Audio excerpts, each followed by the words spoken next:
Deixa eu fazer aqui a leitura do nosso Evangelho. Olha, eu abri aqui o capítulo 12, tá? Amai os vossos inimigos. E o item que caminhou aqui para mim é os inimigos desencarnados. É o item 5. Eu vou ler o primeiro parágrafo só, tá? Porque ele é um pouquinho longo. Um pouquinho longuinho. Não, ele é pequenininho, então vamos nós. Ainda outros motivos tem o espírita para ser indulgente com os seus inimigos. Sabe ele, primeiramente, que a maldade não é um estado permanente dos homens, que ela decorre de uma imperfeição temporária e que, assim como a criança se corrige dos seus defeitos, o homem mau reconhecerá um dia os seus erros e se tornará bom. Sabe também que a morte apenas o livra da presença material do seu inimigo, pois que este o pode perseguir com seu ódio mesmo depois de haver deixado a terra, que assim a vingança que tome falha ao seu objetivo, visto que ao contrário tem por efeito produzir maior irritação, capaz de passar de uma existência a outra. Cabia ao Espiritismo demonstrar por meio da experiência e da lei que rege as relações entre o mundo visível e o mundo invisível, que a expressão extinguir o ódio com o sangue é radicalmente falsa, que a verdade é que o sangue alimenta o ódio, mesmo no além-túmulo. Cabia-lhe, portanto, apresentar uma razão de ser positiva e uma utilidade prática ao perdão e ao preceito do Cristo: amai os vossos inimigos. Não há coração tão perverso que, mesmo a seu mau grado, não se mostre sensível ao bom proceder. Mediante o bom procedimento, tira-se pelo menos todo pretexto às represálias, podendo-se até fazer de um inimigo um amigo, antes e depois de sua morte. Com o mau proceder, o homem irrita o seu inimigo, e então se constitui instrumento de que a justiça de Deus se serve para punir aquele que não perdoou. Tem mais um itemzinho 6, mas aí a gente pede aos companheiros que façam toda a leitura, né, na sua íntegra, mas por aqui a gente já começa a perceber, né, como é importante o nosso bem proceder para que a gente possa assim angariar bons amigos, né, e não irritar os nossos inimigos. Então vamos assim elevar os nossos pensamentos, os nossos sentimentos a Deus, a Jesus, aos amigos espirituais, a Caibar Chútil, pedindo assim o amparo e a sustentação nessa noite, no capítulo que iremos assim estudar. Que a tua doce presença, Pai amado, possa nos envolver a todos aqui presentes, encarnados e desencarnados, e aqueles amigos que ainda não chegaram. Que todos eles possam assim, Pai, ser envolvidos na tua presença, no teu amor, no teu melhor sentimento, para que assim possamos permanecer com as nossas mentes abertas ao entendimento da lição desta noite. Peço também, Pai amado, o amparo dos amigos espirituais, para que assim possamos, com a tua permissão, termos a intuição para colocarmos aqui de melhor forma o estudo desta noite. Que todos nós possamos compreender e refletir sobre tudo que iremos estudar. Então, Pai, com a tua presença, com a tua bênção, com o teu amparo, vamos iniciar nesta noite o estudo do livro Entre a Terra e o Céu. Abençoa-nos a todos nós. Graças a Deus, graças a Jesus, graças aos amigos espirituais que nos envolvem hoje e sempre. Que assim seja. Então a gente vai fazer assim uma leve lembrança do capítulo passado, uma leve não, até uma grande, recapitular um pouquinho, né, o que estudamos na lição passada. Então, na lição passada a gente viu que Mário Silva evoca Júlio para esclarecimentos, né, em virtude do que ele não consegue aceitar a versão de Amaro. Então ele evoca Júlio para que Júlio venha assim desmascarar toda aquela versão que Amaro contou. Mas Júlio não responde o chamado, né? E em seu lugar surge Blandina, que roga com humildade por Júlio, pois o mesmo está em sua guarda, muito doente e aflito. E aquela evocação causaria um grande desequilíbrio em Júlio. Boa noite, Lisa, seja bem-vinda. Amaro não se conforma com a rogativa de Blandina, né? Então ele fica assim revoltado e começa a reclamar de novo. E recorre então ao testemunho de Lina, para que ela então venha esclarecer os fatos. Clarencio, observando a persistência de Mário, leva-o até Lina, que sabe, de repente, né, quem sabe, ele vendo aquele estado em que ela se encontrava, seu coração fosse amolecendo, né, fosse tocado, e com isto o ódio que dominava fosse assim diminuindo. Clarencio conta toda a trajetória de sofrimentos que a Lina vinha passando e pede que eles possam assim ajudá-la com as suas vibrações, com a compreensão e com carinho, porque na realidade quando a gente ama, né, é o que Clarencio afirma, que a gente sabe, antes de tudo, sua amada, né? A gente não pensa assim em aprisionar quando fala, por isso que a gente diz que não é amor, porque quem ama liberta, porque quer a felicidade, quer que a pessoa siga o caminho, que ela se sinta melhor. Mas Mário não compreendia, porque estava cego de ódio. E espantado com toda a revelação que Clarencio traz sobre Lina, ele fica hipnotizado, contemplando a mulher querida entre o carinho e a aversão. Em desespero, né, ele começa a gritar que não podia se modificar, que se sentia um desgraçado, pois odiava a infame que tinha voltado. Somente a vingança lhe convinha e não queria perdoar. Novamente enraivecido, boa noite, Lumed, seja muito bem-vindo, muita paz.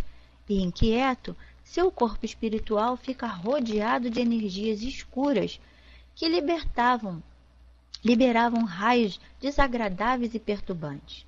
Clarencio, naquele momento, né, que tinha acolhido Mário Silva como um pai, né, acolhendo assim, tentando explicar, tentando passar para ele todo aquele sofrimento de Lina, vê que ele já não se cabia mais nessas energias escuras, né, e acaba libertando daquela influência magnética que ele prendia, no caso ali, naquele momento, Mário, né, por conta desse sentimento de paternidade que ele tentou envolver Mário. E quando Mário se reconhece livre desse controle, né, corre ao encontro do seu corpo carnal. Clarencio pede a Hilário e André que a acompanhem e auxiliem Mário Silva. Eles administram passe tranquilizante, né, para que seu campo mental sossegasse, e mais ainda assim, Mário Silva acorda agoniado, né, e tenta alinhar as recordações daquele terrível pesadelo. Instintivamente ele ora, né, suplicando a proteção divina. E aí no finalzinho do capítulo passado, vem falando, né, que bastou essa atitude da alma para que ele se ligasse assim com mais facilidade aos fluidos restauradores que André e Hilário administravam nele. E pouco a pouco ele foi assim adquirindo os movimentos livres, levantou-se, ingeriu-se uma pílula calmante, né, mas ainda continuava amedrontado. Então ele senta assim na cama, né, e mergulha assim a cabeça entre as mãos e fala para si mesmo, né, consigo mesmo ali naquele momento: estou evidentemente conturbado. Amanhã consultarei um psiquiatra. É a minha única solução, em virtude de todo o tormento que ele passou, né, nessa noite, tentando esclarecer essas situações aí. E aí, André, né, nesse momento, ele pensa consigo, né, e fala: de fato, o ódio gera loucura.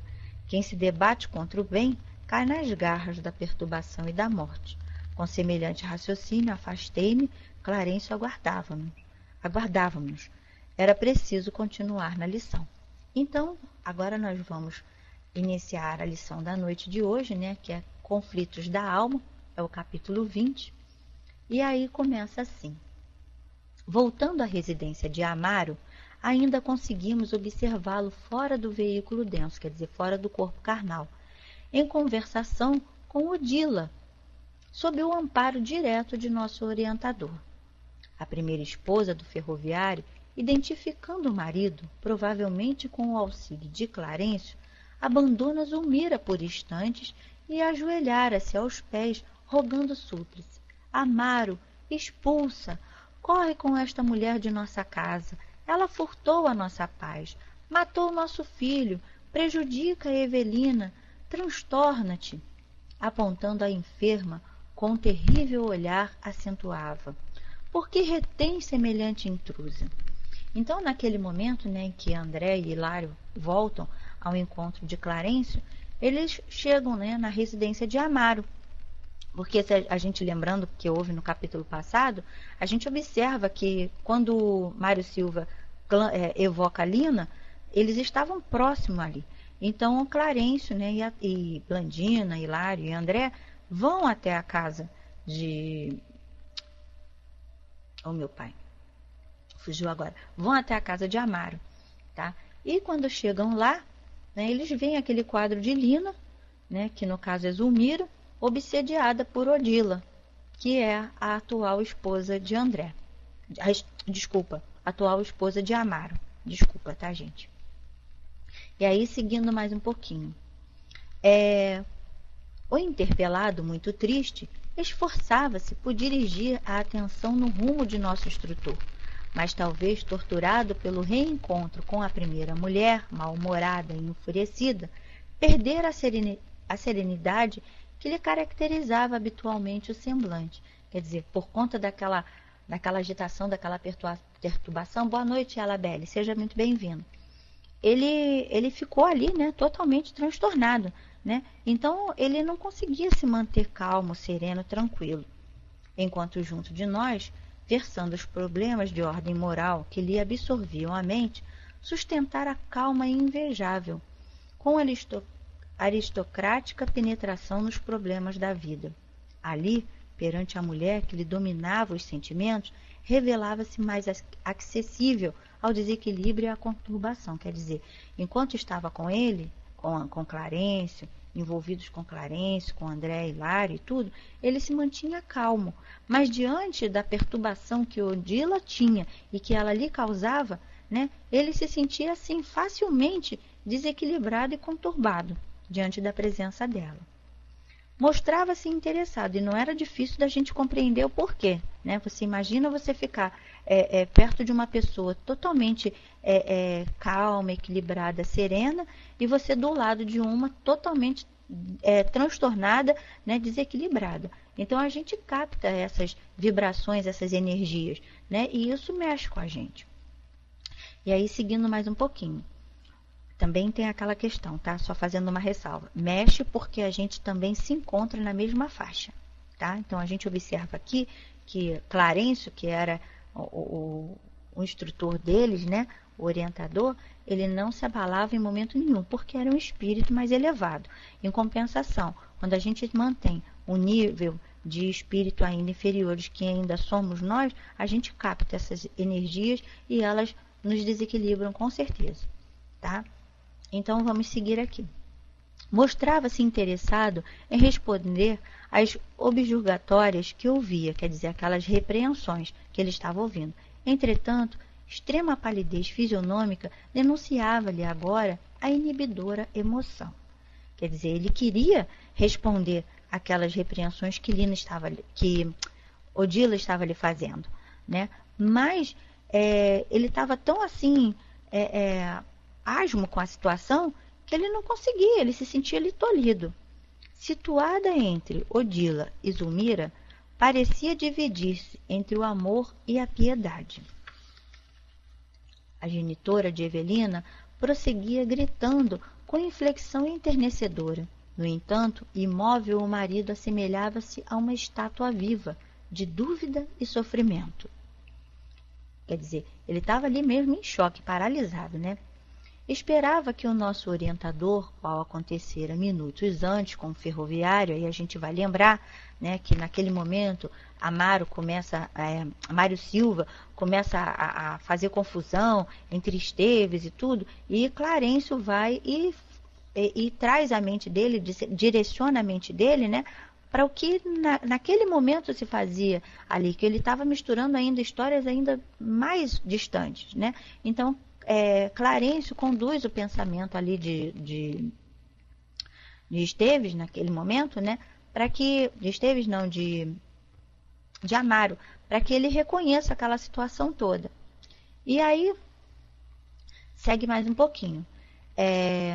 Aconteceram minutos antes com o ferroviário reconduzisse a mente de Odila as impressões do passado, quer dizer, do pretérito, a fim de acalmar-lhe o coração. E cheguei a falar-lhe nesse sentido, Mas Clarencio informou bondoso: não, não convém. Nossa história cresceria demasiado por esprairar-se excessivamente no tempo, quer dizer, ia se espalhar muito no tempo, né? Se ele fosse fazer com que a mente de Odila ali se reconduzisse ao passado, ela talvez recordasse outros fatos que no momento ali, né, não cabia. Então o negócio não era espalhar mais a situação, pelo contrário, era resolver aquilo ali, né? É aconselhável nossa sustentação no fio de trabalho nascido na prece de Evelina, quer dizer, eles precisavam resolver aquele problema ali que a Evelina tinha pedido a proteção divina, tinha pedido orientação, tinha pedido amparo, né? Então não cabia naquele momento seguir para outras linhas, seguir para outras ramificações, vamos dizer assim. Reparando que o ferroviário manifestava estranha aflição, o ministro acercou-se dele e paternalmente afastou-o de Odila, transportando-o para o leito em que o seu carro físico repousava. Quer dizer, quando ele viu aquele tumulto ali envolvendo, né, o Clarencio vai e envolve, né, o Amaro para que ele volte ao corpo carnal, né, para que ele saia daquela situação ali. A pobre desencarnada tentava agarrar-se a ele, clamando em desconsolo: Amaro, Amaro, não me abandones assim. E naquele momento, né, o relógio carrilhão da família assinalava 3 horas da manhã. O dono da casa acordou abatido, esfregou os olhos sonolento, aguardando a ideia de ainda estar ouvindo o apelo que vibrava no ar. Amaro, Amaro, quer dizer, ele não tinha... Boa noite, Regina, seja muito bem-vinda, muita paz. Ele não tinha ali toda a lucidez do fato ocorrido, mas na mente dele ficou ali aquele chamamento, né? Aquele apelo ainda vibrando no ar. Boa noite, Fátima Muniz, seja muito bem-vinda, muita paz. O abalo do reencontro fora nele muito forte. Na tela mnemônica, quer dizer, naquela tela da memória, né, permanecia tão somente a fase última de sua incursão espiritual. Quer dizer, ele guardava naquele momento ali na tela da memória dele, né, aqueles últimos momentos ali daquele pesadelo, vamos dizer assim, daquele encontro espiritual, né, porque para ele isso tudo aí ficou assim, né, meio pesado. A imagem de Odila que se lhe afigurava implorando socorro. Da palestra que alimentara conosco não restava traço algum. Deixando-o entregue à lembrança fragmentária que assomava a consciência como simples sonho, partimos. Quer dizer, ele ficou ali, né, com aquela lembrança, vamos dizer assim, em flashes. Ele não conseguia lembrar com exatidão tudo o que ele estava vivenciando, tudo que ele tinha passado. Mas alguns flashes lhe chegavam à mente. E justamente era esse momento onde Odila implora a ele socorro. Mas ele não lembrava por quê, né? Mas lembrava esse finalzinho. E aí a irmã Blandina solicitava-nos o concurso imediato. Quer dizer, a irmã Blandina estava lá aguardando aquele encontro deles, né? Em favor do pequeno Júlio, que confiara aos cuidados de Mariana, enquanto nos buscava a companhia. Quer dizer, enquanto Blandina foi lá encontrar eles, naquela evocação que Mário Silva faz a Júlio, né, ela deixou Júlio aos cuidados de Mariana. Então ela estava esperando aquele retorno de Clarencio, de Hilário, de André, para que eles pudessem ir ali em favor do pequeno Júlio, né? E valendo-se da excursão para o lar da bênção, indaguei do ministro quanto a certo enigma que me feria a imaginação, né? Então, quer dizer, ele estava ali, né, com certas situações incomodando a mente dele, já a imaginação dele, porque quando a gente não tem certos esclarecimentos, entendimento, a nossa mente, né, fica ali viajando, né, e a gente fica tentando montar, vamos dizer assim, um quebra-cabeça. Esteves, ao tempo de guerra do Paraguai, sofrera tanto quanto Júlio, que ele estava ali na dúvida na questão do sofrimento de um e de outro. O suplício do veneno, ele fala. Por que surgiam em ambos efeitos tão díspares? Quer dizer, efeitos tão diferentes. Na cabeça dele isso estava confuso. O menino ainda trazia a garganta doente, ao passo que o enfermeiro, vitimado por Leonardo, não parecia haver conhecido qualquer consequência mais grave. Então a dúvida de André era isso. Os dois tinham sido, vamos colocar assim, né? Os dois tinham absorvido veneno, mas tinham condições diferentes. E aí a gente vai entender o quê, né? Pois é, um foi assassinado e o outro era suicida. Então vamos lá. Clarencio, sorrindo, explicou afetuoso: não tomaste em consideração o exame das causas? Né? Aí ele vai argumentar agora. Esteves foi envenenado, enquanto Júlio se envenenou. Há uma diferença. O suicídio acarreta vasto complexo de culpa. A fixação mental do remorso opera inapreciáveis desequilíbrios no corpo espiritual. Quer dizer, a culpa, o remorso, aquilo tudo ali fica ali te perturbando. Isso no caso do suicídio. O mal como que se instala nos recessos da consciência, que arquiteta e concretiza, quer dizer, aquele remorso, aquela culpa, né, fica ali, martelando, né, e aquilo vai fazendo o quê? Você acaba revivendo, repassando como aquela situação, né, e você não consegue sair, se desprender daquele quadro.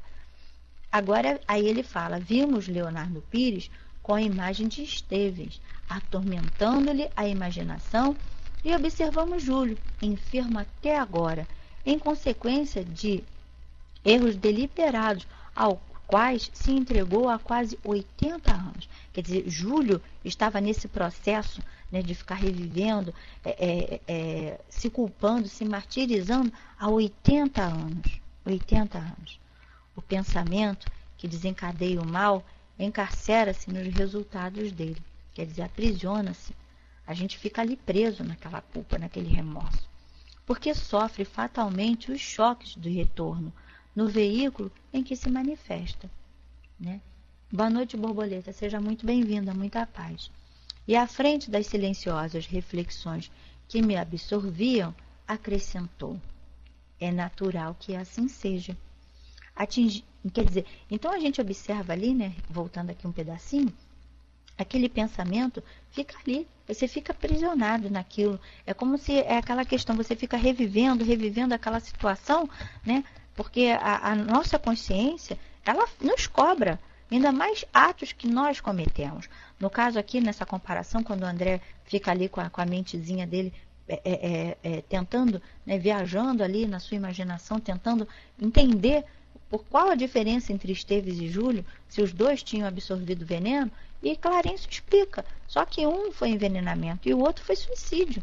Então tem uma intenção, né? Esteves, ele passou por aquela situação do envenenamento, mas não foi porque ele próprio fez. Ele foi envenenado, então tem uma intenção, tem um peso.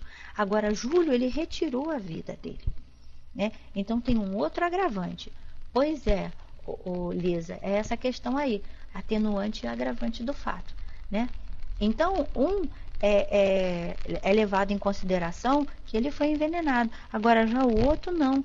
Ele fez com que a situação dele ficasse em pior condição porque ele próprio se causou o mal, né? Então, olha a nossa responsabilidade, né? Quando a gente é passivo, lembrei agora de uma passagem de Chico, que uma pessoa chegou a ele falando: Chico, eu fui roubado, me levaram os bens, né? Eu não lembro o que era, se era carro, joias, dinheiro, o que foi. E Chico fala: graças a Deus. Mas Chico, eu fui levado isso. E ele: graças a Deus. Mas Chico, não sei o que, graças a Deus. E ela ficou danada com essa situação, porque Chico ficou dando graças a Deus. Graças a Deus que você não é o ladrão, né? Ele ali estava em pior condição, porque ele estava fazendo mal. Ela ali foi uma vítima. Então ela queria que ele sentisse pena da situação dela, mas ele estava na realidade com pena daquele ladrão, né? Porque ele estava agravando a condição dele. Então a gente observa isso, né? Que nós às vezes agravamos muito a nossa condição, em virtude dos atos que nós cometemos. E aí, chegando mais um pouquinho.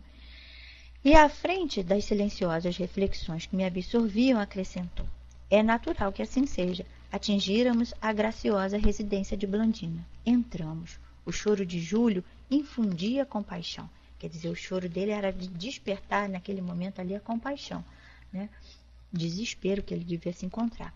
Após saudarmos a devotada Mariana, que o assistia com desvelo maternal, o ministro examinou e notificou à irmã Blandina algo inquieta.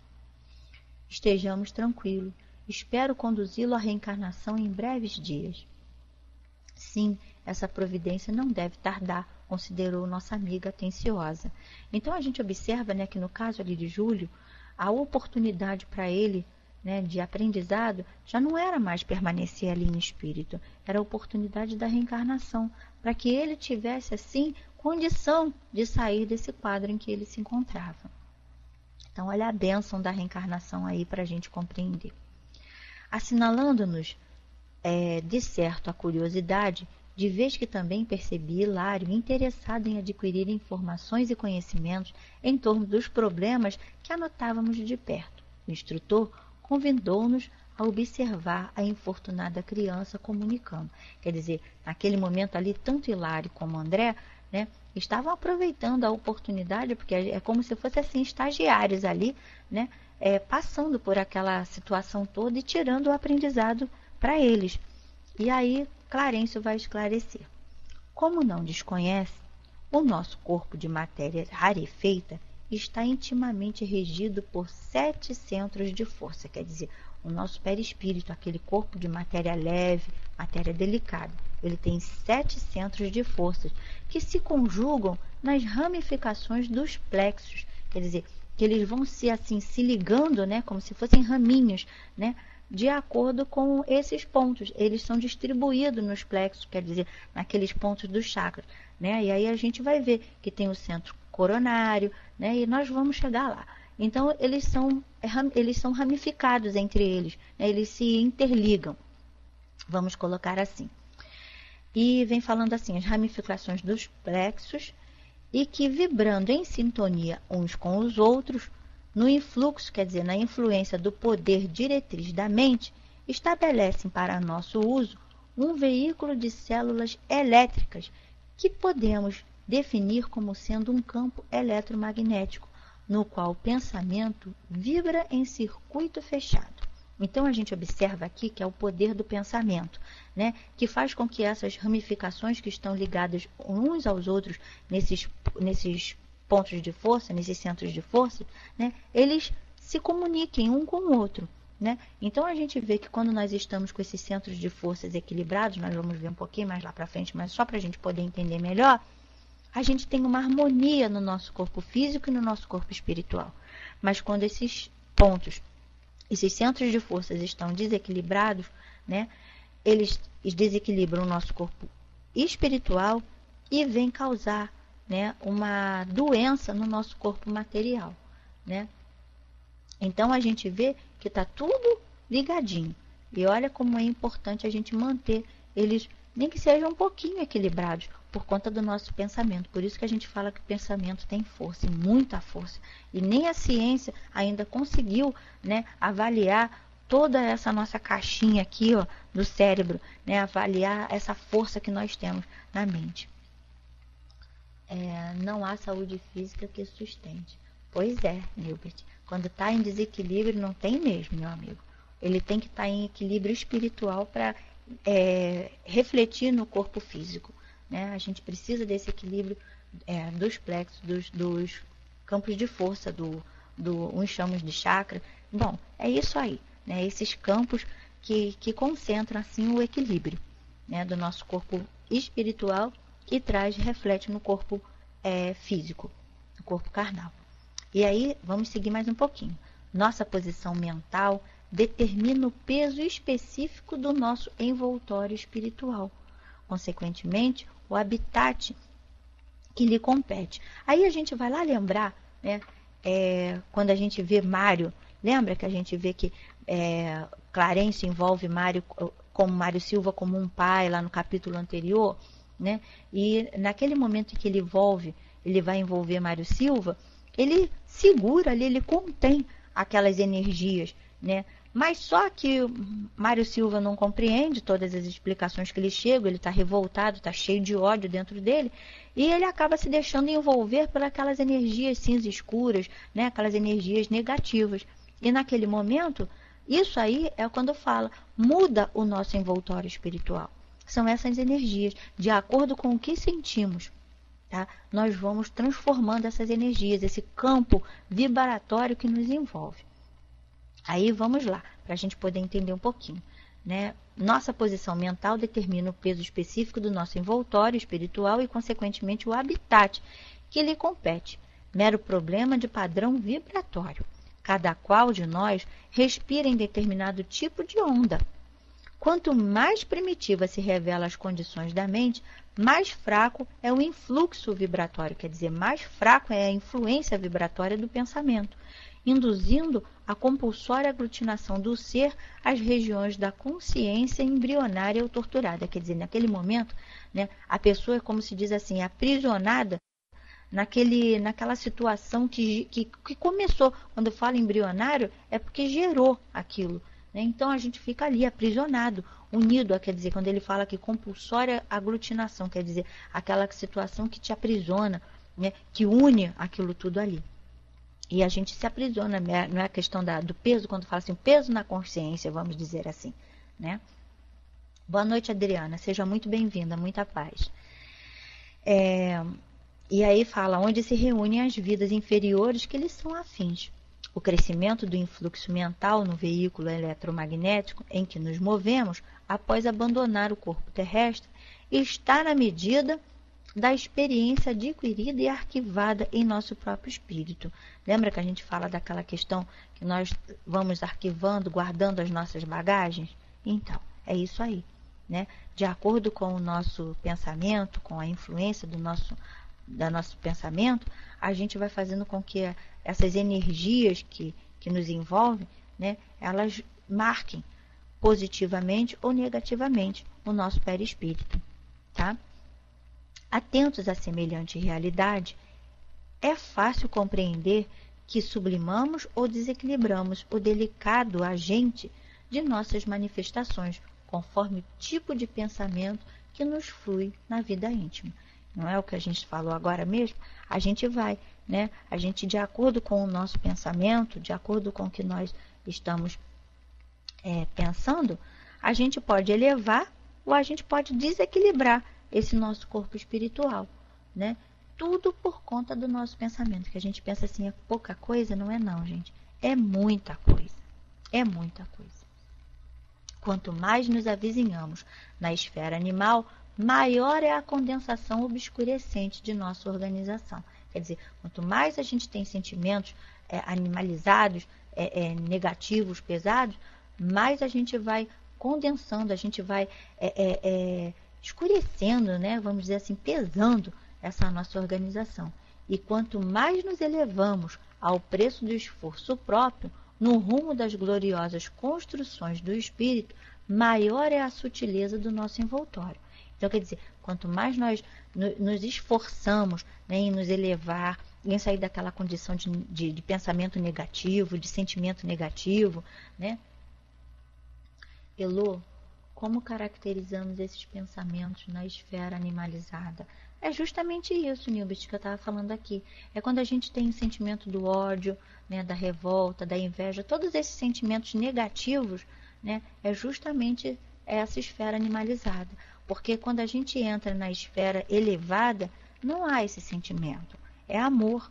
A gente vai olhar o próximo, né, como nós gostaríamos que olhássemos a nós mesmos. Não é aquela questão do amar ao próximo como a si mesmo? Então é amor. Agora, quando a gente entra nessa esfera animalizada, são todos esses sentimentos negativos, pensamentos negativos, né, que nos dominam. E são muitos, né, Lisa? A gente não precisa nem enumerar aqui, eu acho que cada um sabe, né? É só a gente pensar, tudo que tem de negativo é esfera animalizada, tá? Animalizada.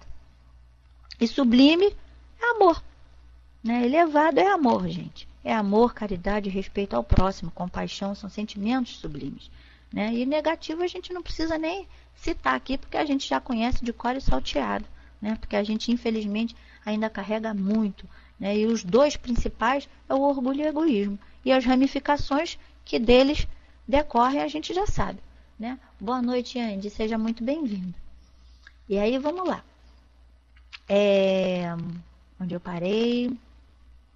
No rumo das gloriosas construções do espírito, maior é a sutileza de nosso envoltório, que passa a combinar-se facilmente com a beleza, com a harmonia e com a luz reinante da criação divina. Então, não é isso que a gente fala? Quando a gente tem pensamentos sublimes, elevados, com mais facilidade pela beleza que nos cerca, né? A gente vai se deixar, não tem nada não, isso aí é assim mesmo. Nilbert, não se preocupe não.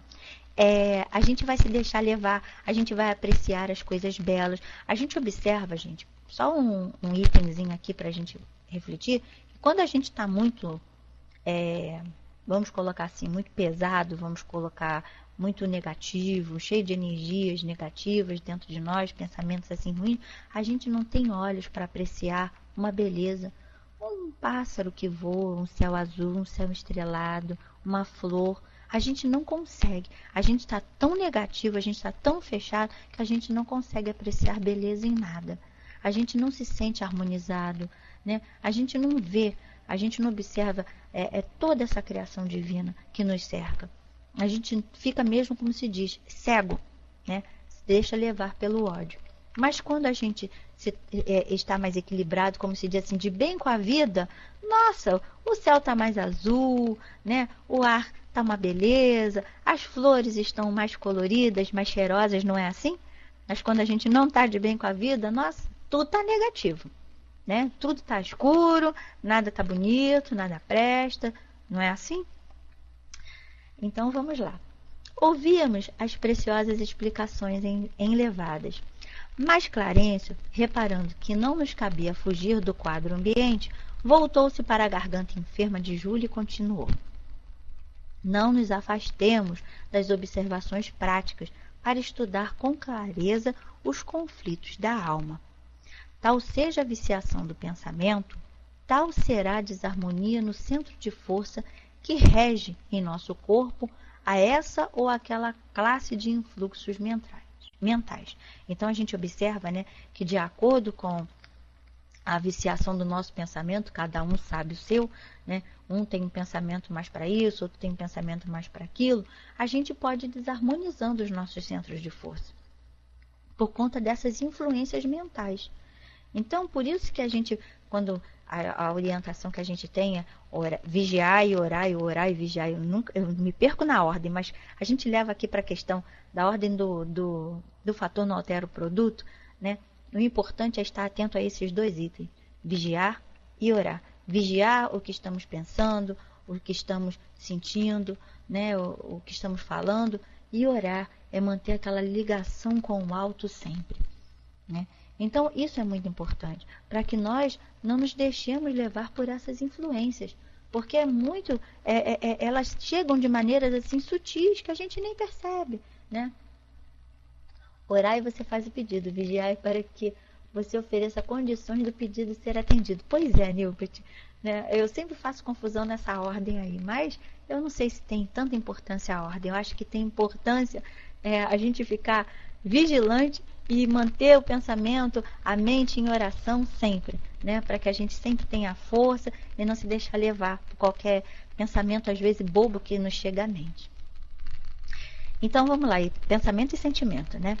Apliquemos a nossa aula rápida, tanto quanto nos seja possível, a terminologia trazida do mundo, para que vocês consigam fixar com mais segurança os nossos apontamentos.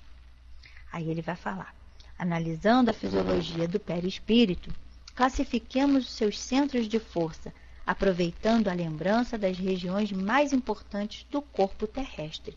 Então aqui, né, ele vai trazer as explicações agora desses centros de força, né, o que eles geram no nosso corpo. Então a gente vai perceber como é importante esse equilíbrio, como é importante a gente ficar atento ao que estamos sentindo, o que estamos pensando, né? Principalmente ao que estamos pensando. O que pensou, a gente sente, né? Então vamos lá. E aí ele fala: classifiquemos os seus centros de força aproveitando a lembrança das regiões mais importantes do corpo terrestre. Temos assim por expressão máxima do veículo que nos serve presentemente o que fica assim, ó, lá em cima mesmo, no cocoroco da cabeça, no topo da cabeça, não é na testa não, tá, gente? É no topo mesmo da cabeça. Ele fica localizado ali. é o coronário, que na Terra é considerado pela filosofia hindu como sendo o lótus de 1000 pétalas, por ser o mais significativo, em razão do seu alto potencial de radiações. Desculpa.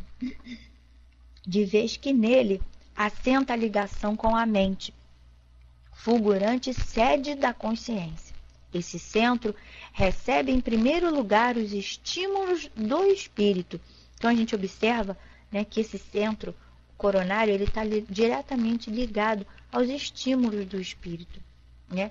Na questão que fala da inteligência, que é o atributo do espírito, comandando os demais, vibrando todavia com eles em justo regime de interdependência. Considerando essa nossa exposição, os fenômenos do corpo físico e satisfazendo aos impositivos da simplicidade em nossas definições, devemos dizer que dele emanamos as energias de sustentação do sistema nervoso e suas subdivisões. Em dicionário, tá? Ele emana para todos os outros centros de força. Ele é que vai dar essa sustentação desse sistema nervoso, tá? E aí segue mais um pouquinho. Só um minuto. Meu Deus.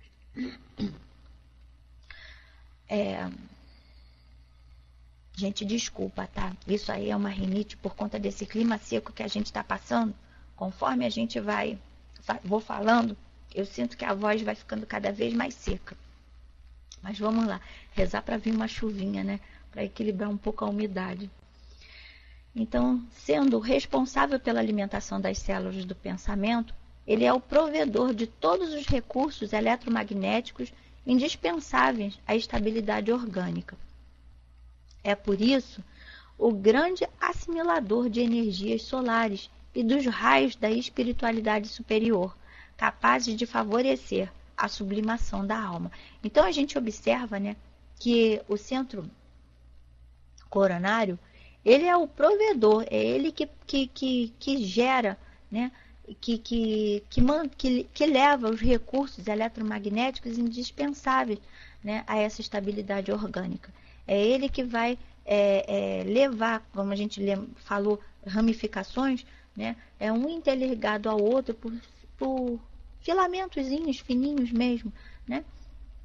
Ele é que vai prover o equilíbrio aos outros centros de força. E então, seguindo por isso, mais um pouquinho.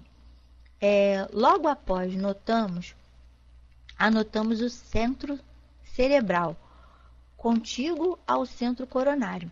Quer dizer, a gente vai observar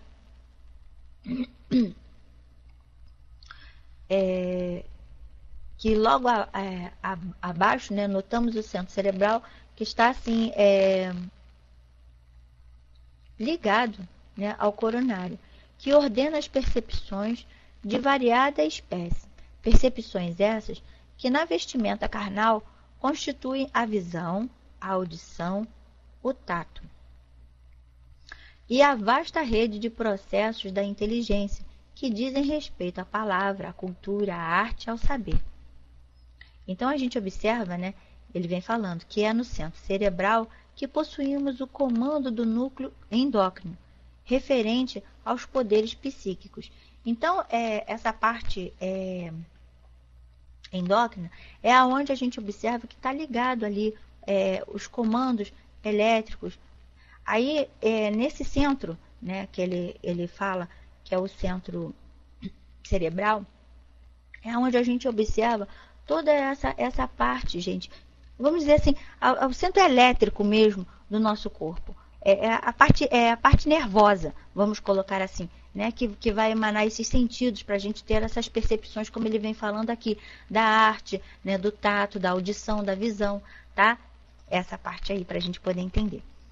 Então, mais em seguida, né, a gente observa que tem o centro laríngeo, que preside os fenômenos vocais, inclusive as atividades do timo, da tireoide, das paratireoides. Então, esse centro, ele está localizado aqui mesmo na altura assim da garganta, tá? Enquanto o cerebral, gente, para a gente lembrar, ele está aqui no meio, como se fala aquela questão do terceiro olho, tá? Para a gente poder lembrar. O coronário está no topo da cabeça, o central está aqui no meio da nossa testa, como a gente lembra aqueles antigos lá da Índia, tem aquele centro, o terceiro olho, a terceira visão, ele está localizado ali, né? E o laríngeo aqui na altura aqui da nossa garganta, tá? E aí ele vai explicar, né, que preside os fenômenos vocais, aí fala da tireoide, das paratireoides. Logo após, identificamos o centro cardíaco. Não precisa nem dizer onde ele está, né, gente? Cardíaco, coração, que sustenta os serviços da emoção e do equilíbrio geral. Prosseguindo em nossas observações, assinalamos o centro esplênico, que no corpo denso está sediado no baço. É quando a gente fala aqui plexo solar. Logo aqui no finalzinho aqui dessa nossa costela aqui, né, como se diz, vamos colocar assim, na boca do estômago, como vulgarmente se fala, né, ali se encontra esse centro esplênico. E nele, né, ele vem explicando, está sediado no baço, regulando a distribuição, a circulação adequada de recursos vitais em todos os compartimentos, quer dizer, caninhos do veículo de que nos servimos. Continuando, né, identificamos o centro gástrico, que se responsabiliza pela penetração de alimentos, fluidos em nossa organização. E por fim, o gástrico, tá, gente? Está logo abaixo, tá? A questão do estômago, nessa parte aqui, tá? Da parte gástrica mesmo. E logo abaixo, né? Como ele vem falando, e por fim temos o centro genésico, que se localiza no santuário do sexo, como um templo moderador de formas e estímulos. O instrutor fez pequena pausa de repouso e prosseguiu. Não podemos esquecer, quer dizer, olvidar, porém, que o nosso veículo sutil, tanto quanto o corpo de carne, é criação mental no caminho evolutivo. Então, a gente observa, né, que a gente foi falando de todos esses centros de força, cada um tem uma função, mas todas elas são impulsionadas pelo nosso pensamento.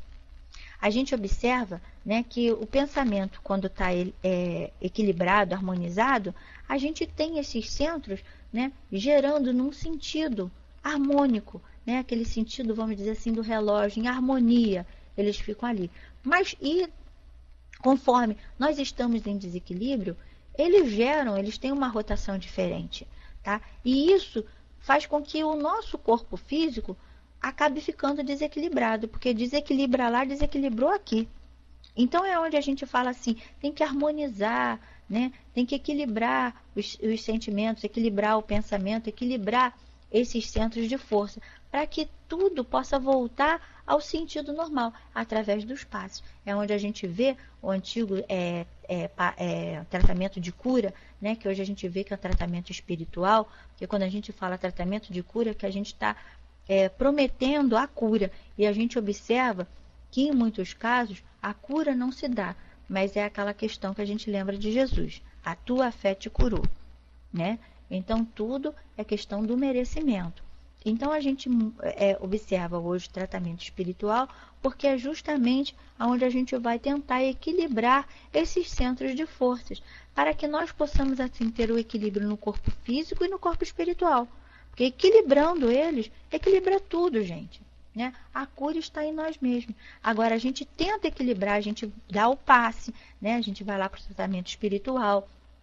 A gente vê que no dispersivo há aquela questão da limpeza desses fluidos que ficam impregnados, dessas energias que ficam impregnadas negativas, para que a pessoa possa ir para a câmara de cura, né, receber esses fluidos que possam equilibrar, fazer esse tratamento, né, harmonizando cada centro de força desse em desequilíbrio, harmonizando aquele local ali que está desestruturado, aquele órgão que seja a doença, né? E a gente vai vendo. Mas é muito importante, para que tudo isso ocorra, o nosso pensamento está elevado.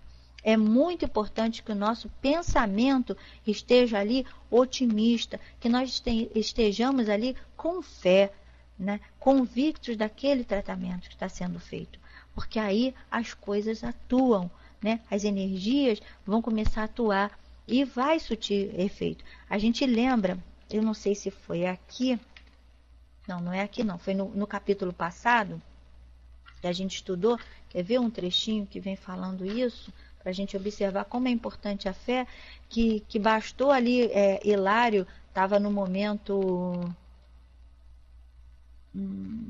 aqui ó, nesse pedacinho aqui ó, instintivamente orou, quer dizer, Hilário e André estavam aplicando passes naquele momento ali em Mário Silva, quando ele retorna ao corpo, isso no capítulo passado, só para a gente lembrar aqui, tá? Mas não estava conseguindo penetrar, o fluido não entrava naquela, de maneira facilitada, porque a pessoa não está receptiva, né? A pessoa está fechada, está ainda desarmonizada. Instintivamente, naquele momento, Mário Silva orou, suplicando a proteção divina, e bastou essa atitude da alma para ligar-se com mais facilidade aos fluidos restauradores que lhe administravam. Então, a gente observa que quando a gente vai fazer um tratamento de cura, a gente tem que estar com o nosso pensamento elevado, né? A gente tem que fazer uma prece, a gente tem que estar ali confiante naquilo, para que aquele procedimento flua da melhor forma possível. Porque se a gente se fecha, fica difícil de entrar, gente. Né? Você imagina, é como uma porta mesmo. Quando ela está fechada, é muito difícil de você atravessar aquilo. Mas aberta, qualquer coisa passa. Então, a gente precisa, no momento que a gente vai ali receber o passe, né, nas reuniões públicas, a gente se abrir, sabe? A gente sintonizar com Deus, pedir naquele momento que aqueles fluidos possam equilibrar tudo que tiver desarmonizado no nosso corpo, né? E a gente observa o procedimento da limpeza, a gente pede para ir tirando aquelas mazelas, aquelas coisas negativas que nos envolvem, os sentimentos ruins, né? E depois a gente vai pedindo ao longo, que a gente sabe que o primeiro processo é o da limpeza, né? Depois a gente coloca aqueles fluidos, e depois a gente harmoniza tudo aquilo que foi feito. Então, são etapas que a gente tem. E nessas horas, a gente vai acompanhando com pensamento, pedindo que limpe, pedindo que a gente possa receber essas energias, que ela possa atuar no nosso corpo.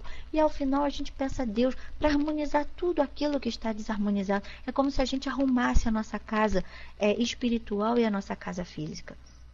Porque o nosso corpo é a nossa casa física, né, que nos dá a oportunidade de estarmos aqui. Então a gente precisa desse momento, né, equilibrar essas forças através do passe. Pois é, manter-se receptivo, Lisa.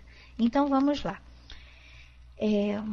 Eu falei, não podemos, então vamos seguir aqui desse pedacinho. Não podemos esquecer, porém, que o vosso veículo sutil, tanto quanto o corpo de carne, é criação mental no caminho evolutivo, tecido com recursos tomado transitoriamente por nós mesmos, aos celeiros do universo. Nossa, gente, eu fiz... falta só essa página. Se passar um pouquinho, eu peço desculpa, tá? Só para a gente concluir. Vaso de que nos utilizamos para ambientar em nossa individualidade eterna a divina luz da sublimação, com que nos cabe demandar as esferas do espírito puro. Tudo é trabalho da mente no espaço e no tempo. Valer-se de milhares de formas a fim de purificar-se e santificar-se para a glória divina. Clarencio afagou a garganta doente do menino, dando-nos a ideia de que nela fixava o objeto de nossas lições e aduziu, quer dizer, e falou. Quando a nossa mente, por atos contrários à lei divina, prejudica a harmonia de qualquer um desses fulcros de força, quer dizer, qualquer pontos desse de força, de nossa alma, naturalmente se escraviza aos efeitos da ação desequilibrante, obrigando-se ao trabalho de reajuste. Quer dizer, por isso que Júlio gritava, sofria, porque o ácido tinha corroído toda aquela parte laríngea dele, toda aquela parte ali da garganta, toda aquela parte toda. Então, naquele momento, né, ele prejudicou aquela harmonia, por conta da intenção dele, que foi acabar com a vida. Então, no momento, Clarencio ali coloca como se fosse assim, um equipamento, né? Equilibra toda aquela ação, faz um tratamento naquele local ali, que estava tão danificado. No caso de Júlio, observamos-los como autor da perturbação no centro laríngeo, alteração que se expressa por enfermidade ou desequilíbrio a acompanhá-lo fatalmente à reencarnação. E como sanará ele semelhante deficiência? André pergunta, né? Edificando com os esclarecimentos ouvidos. Aí, com a serenidade invejável de sempre, Clarencio ponderou. Nosso Júlio, de atenção encadeada à dor da garganta, constrangido a pensar nela e padecendo-a, recuperar-se-á mentalmente para retificar o tônus vibratório no centro laríngeo. Quer dizer, ele ia refletir, ele ia parar aquela dor ali naquele momento, ia fazer com que ele refletisse sobre o ato que ele cometeu, restabelecendo-lhe a normalidade em seu próprio favor. E, de certo, para gravar com mais segurança e elucidação, concluiu: Júlio renascerá. Quer dizer, nesse momento ele vai explicar melhor como ele vai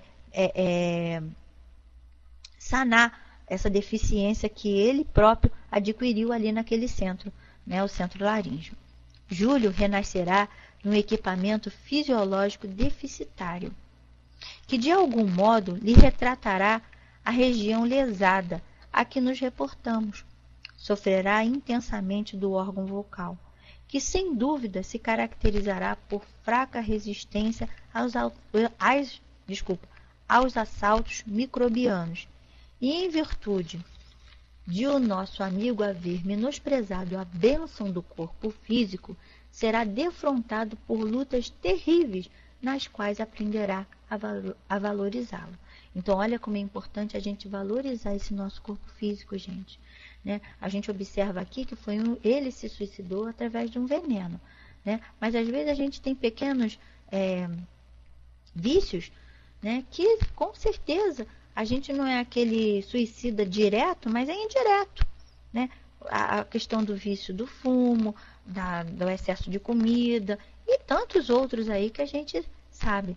Né? Então, olha como é importante, além do mental, que a gente observa que muitas das vezes a gente acaba trazendo para o nosso corpo físico o que pensamos. A gente pensa, daqui a pouco está trazendo para cá. Né? Em seguida, porém, o instrutor desdobrou várias operações magnéticas a benefício do pequeno enfermo, quer dizer, fez um tratamento espiritual ali naquele momento com ele. Né? E ele se mantinha calmo e com os agradecimentos das duas solícitas irmãs que nos ouviam atentamente, despedimos-nos de retorno ao nosso domicílio espiritual. Então, depois de todo o tratamento que Clarencio fez ali em julho, né, e nesse momento em que eles se encontravam lá na casa de Blandina, a gente observa ali que eles agora vão seguir, né, para mais um capítulo, que é o capítulo 21, que é a conversação edificante. Então, agora a gente vai deixar a cena dos próximos capítulos para a semana que vem. Eu agradeço a paciência de todos, o carinho, as vibrações que foram emanadas, porque eu confesso a vocês que eu vim ajudar uma amiga que hoje não pôde vir, né? Então, eu agradeço, assim, a oportunidade, ao envolvimento dos amigos espirituais que com certeza estiveram aqui me dando esse auxílio, né? E agradeço a vocês também. Muito obrigada, tá, gente? Alguém gostaria, assim, de fazer a nossa prece? Nenhuma mãozinha? Então, vamos lá. Então, vamos agradecer a Deus, agradecer a Jesus, aos amigos espirituais que estiveram aqui nos envolver nesta noite, pela oportunidade da lição que hoje estudamos. Obrigada por todos esses esclarecimentos, Pai amado. Obrigada pela oportunidade de compreendermos como o nosso pensamento influencia no nosso equilíbrio do nosso corpo físico e do nosso corpo espiritual, principalmente. Que nós possamos aqui, através dessa lição de hoje que André Luiz nos trouxe, com todas essas riquezas, Pai, de esclarecimentos, refletir sobre o que cada um de nós está fazendo com essa máquina que o Senhor nos deu perfeita, com essa oportunidade da reencarnação, para que nós assim possamos, Pai, com essa lição, com esse aprendizado, né, colocarmos assim o melhor de nós, essa nossa vontade, aproveitando cada oportunidade que estamos tendo hoje, cada um dentro da sua condição.